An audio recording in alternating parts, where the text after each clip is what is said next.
अगर मैं आपसे पूछूं कि आपकी जमीन का सबसे महत्वपूर्ण कागज कौन सा है? रजिस्ट्री? जी नहीं। किसान बही? जी नहीं। इसका सही जवाब है खतौनी। जी हाँ, खतौनी एक ऐसा दस्तावेज है जिसमें आपकी जमीन का पूरा हिसाब किताब दर्ज होता है। आपके नाम से लेकर आपकी जमीन के हिस्से तक और आपके द्वारा खेती पर लिए गए कर्ज से लेकर कोर्ट के आदेश तक सब कुछ इसमें दर्ज रहता है।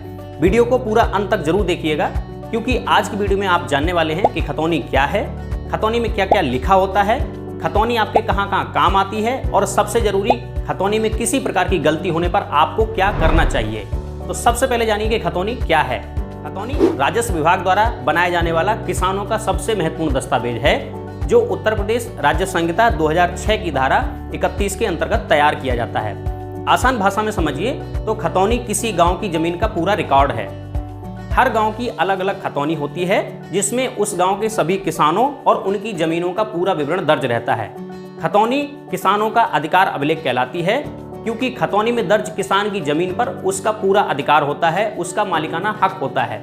वो अपनी जमीन को बेच सकता है, वसीयत लिख सकता है या दान कर सकता है। अब जानिए खतौनी में क्या क्या लिखा होता है। खतौनी को हम दो भागों में बांट सकते हैं। पहला भाग जिसमें किसानों के नाम उनकी जमीन दर्ज रहती है, और दूसरा भाग जिसमें सरकारी जमीन जैसे स्कूल, पंचायत भवन, आंगनबाड़ी, खेल का मैदान, रास्ता, सड़क, नहर, तालाब, भीटा, चारागाह, बंजर, ऊसर, नवीन प्रति, कब्रिस्तान, शमशान आदि की भूमियां दर्ज रहती हैं। और साथ ही साथ सरकार के विभागों जैसे PWD, जल निगम, NHAI, रेलवे और अन्य विभागों द्वारा अधिग्रहण की गई भूमि भी खतौनी में दर्ज रहती है।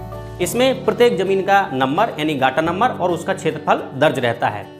अगर बात करें किसी किसान के खेत की खतौनी की, तो अब रियल टाइम खतौनी बनने के बाद से प्रत्येक खेत की अलग अलग खतौनी निकलती है, जिसमें किसान का नाम, उसके खेत का नंबर यानी गाटा नंबर, खेत का क्षेत्रफल और एक से अधिक किसान उस गाटे पर दर्ज हैं तो प्रत्येक किसान का हिस्सा भी सामने लिखा होता है।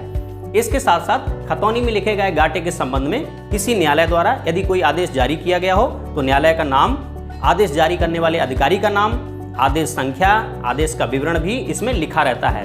विरासत, बैनामा, वसीयत, दानपत्र आदि सभी आदेश भी खतौनी में दर्ज रहते हैं। जमीन पर लोन लेने की स्थिति में जमीन के बंधक होने या मुक्त होने की सूचना, बैंक का नाम, लोन लेने की धनराशि, आवेदन संख्या और लोन लेने वाले किसान का नाम भी इसमें दर्ज रहता है।